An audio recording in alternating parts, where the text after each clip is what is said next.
Di antara mereka ada yang dapat mendatangkan bermacam-macam makanan dan minuman dalam sekejap mata. Ada pula orang yang segala kebutuhannya dipenuhi oleh syaitan. Ada lagi orang-orang yang diberitahu oleh syaitan tentang masalah-masalah gaib dan tentang sesuatu yang bersifat rahasia. Ada juga orang yang dibantu oleh syaitan hingga senjata tidak mempan terhadapnya. Ada pula orang yang didatangi oleh syaitan dalam bentuk seorang saleh di saat ia sedang beristighatsah atau meminta keselamatan kepada orang soleh yang sudah mati dengan maksud mengelabui dan menyesatkannya serta menggiringnya kepada perbuatan syirik dan maksiat kepada Allah. Jadi ini contoh-contoh saja. Ada seorang dukun dari Yaman taubat kepada Allah. Dia cerita dia sudah taubat sekarang jadi dai. Dulu dukun. Dia cerita waktu saya masih jadi dukun, saya dulu paling suka ya, menunjukkan kekuatan kalau saya kebal. Satu waktu ini salah satu peruqyah pernah menceritakan masalah itu. Salah seorang syekh di Saudi menceritakan tentang pengalaman dukun ini yang cerita pada dia. Tentu yang saya tonton adalah syekhnya dan bukan dukun yang sadar itu, tapi beliau mengatakan yang sudah sadar dan Allah sudah, semoga Allah terima taubatnya.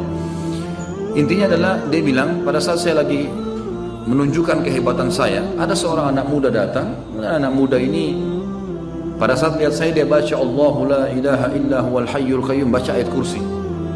Dia bilang pada saat saya tusuk badan saya, tiba-tiba saja lubang masuk, kena, berdarah semuanya.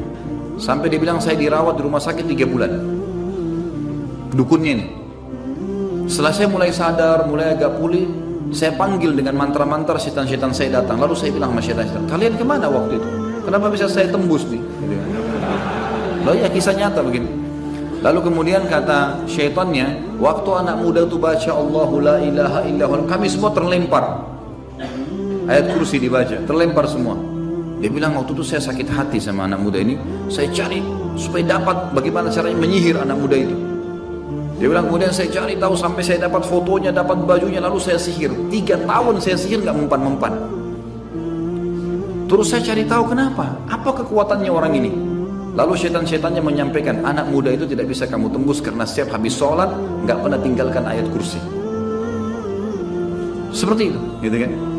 Jadi ini contoh saja. Di sini teman-teman sekalian bagaimana syaitan menunjukkan kalau dia kebal, tapi subhanallah ayat-ayat Allah tidak bisa dikalahkan. Kalau ada orang yang meruqyah kemudian belum sembuh, jangan antum bilang oh ayat Allah ini nggak kuat berarti sihirnya lebih kuat. Enggak, bukan itu. Sama sekali bukan itu. Allah masih belum mau izinkan antum sembuh. Karena dengan cara seperti itu mungkin antum lagi lebih dekat kepada Allah. Ada orang subhanallah harus dengan kasus baru dia mau lebih dekat dengan Allah. Kalau dia lagi tidak ada kasus dia tidak bisa dekat sama Allah. Allah kasih cobaan, gitu kan. Begitu pula di sini dikatakan kadang-kadang syaitan menjelma menjadi kayak orang soleh datang kepada dia.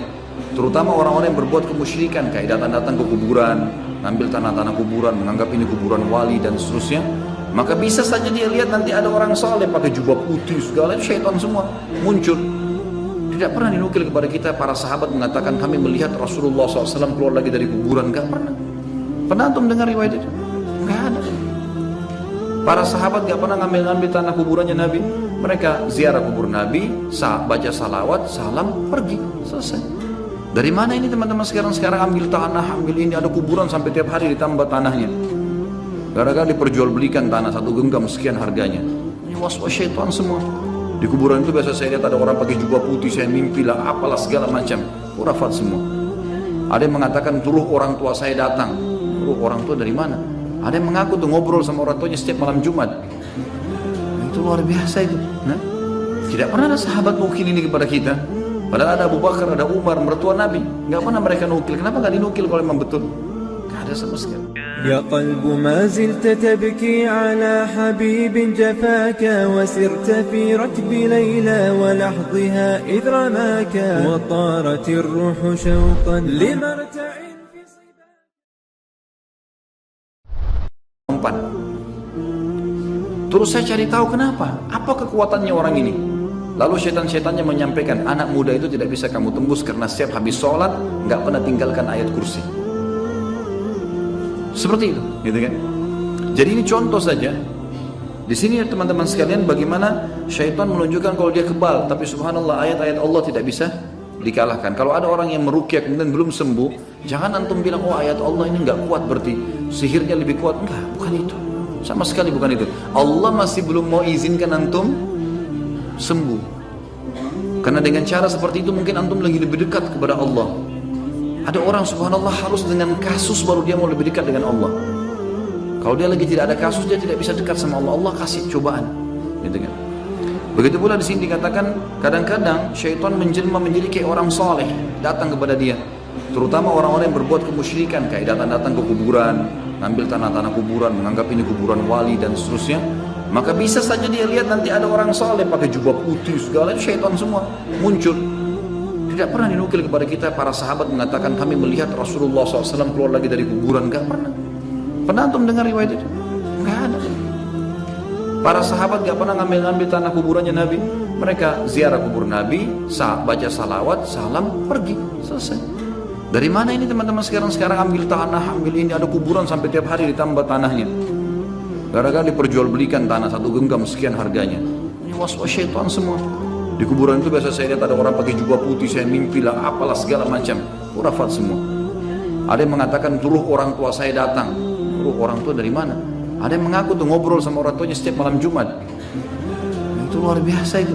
Nah, tidak pernah ada sahabat nukil ini kepada kita. Padahal ada Abu Bakar, ada Umar, mertua Nabi. Gak pernah mereka nukil. Kenapa gak dinukil kalau memang betul? Gak ada sama sekali. يا قلب ما زلت تبكي على حبيب جفاك وسرت في ركب ليلى ولحظها إذ رماك وطارت الروح شوقا لمرتع في صباك. Kuburan gak pernah. Pernah antum dengar riwayat itu? Gak ada. Para sahabat gak pernah ngambil-ngambil tanah kuburannya Nabi.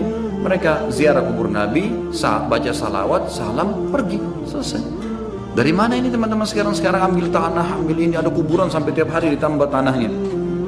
Gara-gara diperjualbelikan tanah satu genggam sekian harganya. Ini was-was syaitan semua. Di kuburan itu biasa saya lihat ada orang pakai jubah putih, saya mimpi lah, apalah segala macam. Khurafat semua.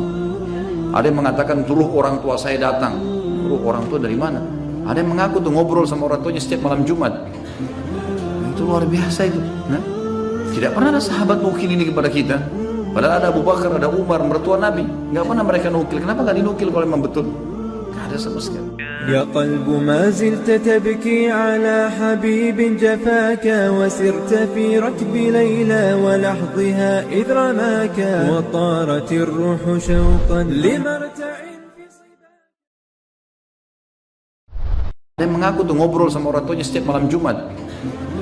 Itu luar biasa itu. Nah, tidak pernah ada sahabat nukil ini kepada kita. Padahal ada Abu Bakar, ada Umar, mertua Nabi. Gak pernah mereka nukil. Kenapa gak dinukil kalau memang betul? Gak ada sama sekali.